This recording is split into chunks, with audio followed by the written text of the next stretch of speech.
Praise lord. యూట్యూబ్లో ఈ వాక్యం వింటున్న ప్రతి ఒక్కరికి మన ప్రియమైన యేసుక్రీస్తు నామంలో శుభములు తెలుపుకుంటున్నాను. ఈరోజు మనం ధ్యానించబోయే అంశము అపోస్తలుడైన ఫిలిప్పు జీవితం గురించి క్లుప్తంగా కొద్దిసేపు ధ్యానించమని దేవుడు నన్ను ప్రేరేపించారు. అయితే వాక్యంలోకి వెళ్ళబోయే ముందు ఇప్పటివరకు నా ఛానల్ చూస్తూ కూడా సబ్స్క్రైబ్ చేయని వారైతే దయచేసి సబ్స్క్రైబ్ చేయండి, నన్ను కొంచెం సపోర్ట్ చేయండి. మర్చిపోకుండా వాక్యం నలుగురికి షేర్ చేయండి, ఇంకా లైక్ చేయండి. మీరు లైక్ చేయడం ద్వారా వాక్యం నలుగురికి రీచ్ అవుతుంది. ఇక మనం వాక్యంలోకి వెళ్దాం. యోహాను సువార్త 1వ అధ్యాయం 43వ వచనం చూసినట్లయితే, మరునాడు ఆయన గలిలయకు వెళ్ళగోరి ఫిలిప్పును కనుగొని నన్ను వెంబడించమని అతనితో చెప్పాను అని పరిశుద్ధ లేఖనం సెలవిస్తుంది. పరిశుద్ధ గ్రంథంలో ఫిలిప్పు అని పేరు గలవారు ముగ్గురు మనకు ప్రాముఖ్యంగా కనపడుతున్నారు.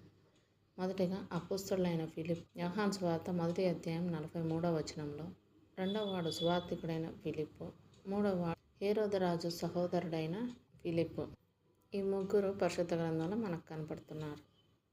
వీరి గురించి మీరు పూర్తిగా తెలుసుకోవాలంటే ఛానల్లో అప్లోడ్ చేస్తున్నాను పూర్తి వీడియో, దయచేసి చూడండి. వాక్యం విని నలుగురికి షేర్ చేయండి. దేవుని ఆశీర్వాదం పొందండి. దేవుని మహిమపరచండి. Thank you. God bless you all.